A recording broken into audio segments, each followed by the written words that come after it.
அஸ்ஸலாமு அலைக்கும் வரஹ்மத்துல்லாஹி தஆலா வபரகாத்துஹு.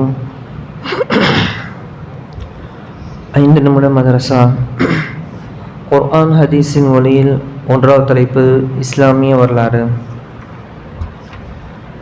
தாவூத் நபி அலைஹிஸ்ஸலாத்து வஸ்ஸலாம் அவர்களின் நபித்துவமும் ஆட்சியும்.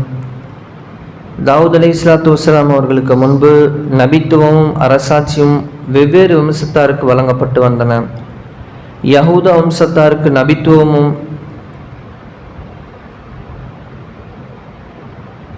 அஃப்ராஹீம் வம்சத்தாருக்கு அரசாட்சியும் கொடுக்கப்பட்டிருந்தன. தாவூத் அலைஹிஸ்ஸலாத்து வஸ்ஸலாம் அவர்கள் நபித்துவத்தையும் ஆட்சி அதிகாரத்தையும் பெற்ற முதல் மனிதராவார்கள். இவர்கள் மூசா அலைஹிஸ்ஸலாத்து வஸ்ஸலாம் அவர்களின் சரியத்தை புத்துயிரூட்டி எழ செய்தார்கள். தமது சமுதாயத்தை நேர்வழியில் நடத்தி முயற்சி செய்து கொண்டே 40 அல்லது 70 ஆண்டுகள் பனு இஸ்ராயல்களை சிறந்த முறையில் ஆண்டார்கள். முந்தைய 7 ஆண்டுகள் வரை இவர்களின் தலைமையகம் ஹெப்ரோன் என்ற இடத்தில் இயங்கி வந்தது. பிறகு ஜெருசலத்திற்கு மாற்றினார்கள். சொற்ப காலத்திலே இவர்களின் ஆட்சி ஷாம், ஈராக், பலஸ்தீன், கிழக்கு உர்தன் ஆகியவை தவிர மற்ற ஏனைய பகுதிகளில் விரிவடைந்தது. இஸ்ராயல் வரலாற்றில் இவர்களின் ஆட்சியை ஒரு முன்மாதிரியாக கருதப்படுகிறது. தாவூத் அலைஹிஸ்ஸலாத்து வஸ்ஸலாம் அவர்கள் தமது 100வது வயதில் அல்லாஹ்வை தொழுத நிலையில் மரணம் அடைந்தார்கள்.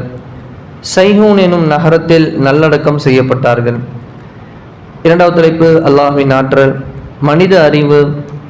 அல்லாஹ் தனது ஆற்றலினால் மனிதனுக்கு அறிவை வழங்கினான். இதனால் பெரும் சாதனைகள் நிகழ்த்துகின்ற திறனை மனிதன் பெற்றுள்ளான். இந்த அறிவால் பலம் வாய்ந்த கொடிய மிருகங்களையும் வசப்படுத்துகிறான். இந்த மனித அறிவு கெட்டுவிட்டால் அவன் அனைத்தையும் மறந்து விடுகிறான். தன்னையே யார் என்று அவனுக்கு தெரியாது. மனிதனுக்கு அறிவை வழங்கி உலக விஷயங்களில் பயனடைய வைத்திருக்கும் அல்லாஹ் ஆற்றல் உடையவனே. 3வது தலைப்பு ஒரு ஃபர்லை பற்றி. பெற்றோருடன் நல்ல முறையில் நடத்தல்.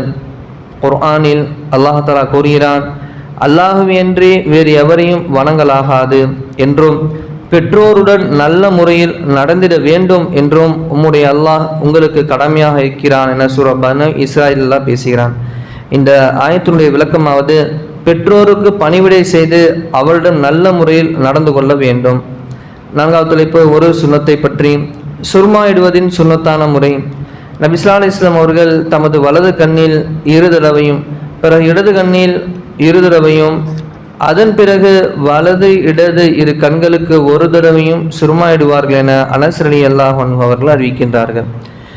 5வது தலைப்பு ஒரு முக்கிய அமலின் சிறப்பு. குர்ஆன் ஓதுதல். குர்ஆன் ஓதியவர் மறுமை நாளில் வருவார். அவருக்கு ஆடை அணிவிக்கும்படி குர்ஆன் பரிந்துரைக்கும். அப்போது அவருக்கு கண்ணியமான கிரீடம் சூட்டப்படும். மீண்டும் குர்ஆன், யா அல்லாஹ், இன்னும் அதிகமாக இவருக்கு அணிய செய் என்று கூறும். பிறகு அவருக்கு மிக கண்ணியமான ஆடைகள் அணிவிக்கப்படும். மீண்டும் குர்ஆன், யா அல்லாஹ், நீ அவரை பொருந்திக் கொள்வாயாக என்று கூறும். அல்லாஹ் அவரை மனமோந்து பொருந்திக் கொள்வான். பிறகு அந்த நபரிடம் குர்ஆனை ஓதிக்கொண்டே செல்வாயாக, சோனப்பதிகளில் உயர்ந்து கொண்டே செல்வாயாக என்று கூறப்படும். ஒவ்வொரு வசனத்திற்கு பகரமாக ஒவ்வொரு நன்மையை அதிகரித்து கொண்டே இருக்கும் என நபி ஸல்லல்லாஹு அலைஹி வஸல்லம் அவர்கள் கூறினார்கள். 6வது தலைப்பு ஒரு பாவத்தை பற்றி. மனைவியரிடையே நீதி செலுத்தாமை.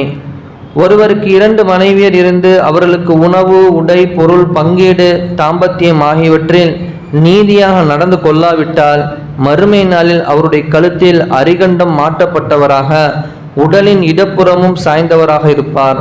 அவருக்கு நரகம் தீர்ப்பளிக்கப்படும் என நபி ஸல்லல்லாஹு அலைஹி வஸல்லம் அவர்கள் கூறினார்கள். 7வது தலைப்பு உலகத்தை பற்றி.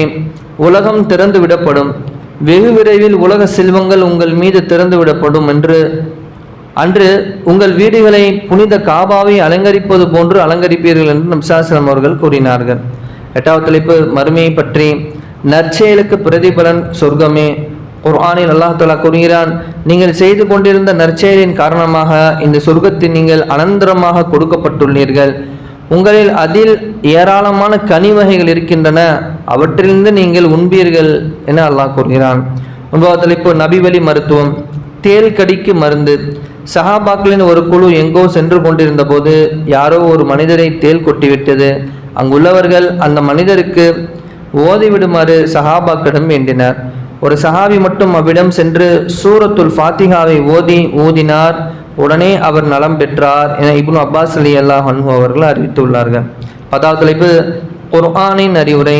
குர்ஆனில் அல்லாஹ் தஆலா கூறுகிறான், நம்பிக்கை கொண்டோரே, பொறுமை மற்றும் தொழுகை கொண்டு இறைவனிடம் உதவி தேடுங்கள், நிச்சயமாக அல்லாஹ் பொறுமை உடையோருடன் இருக்கின்றான் என சூரா அல் பக்ராவிலே கூறுகிறான். அல்லாஹ் எந்த நலவை கேட்டமோ அதன்படி அமல் செய்யக்கூடிய பாக்கியத்தையும், எதை விட்டு தவிர்ந்திருக்கும்படி அல்லாஹ் ஏவுகிறானோ அதை விட்டு தவிர்ந்திருக்கக்கூடிய பாக்கியத்தை நம் அனைவருக்கும் அல்லாஹ் தந்தல் புரிவானாக. சுப்ஹானல்லாஹி பிஹம்திஹி சுப்ஹானக்கல்லாஹும்ம பிஹம்திக அஷ்ஹது அல்லா இலாஹா இல்லா அன்த அஸ்தக்ஃபிருக வ அத்தூபு இலைக்.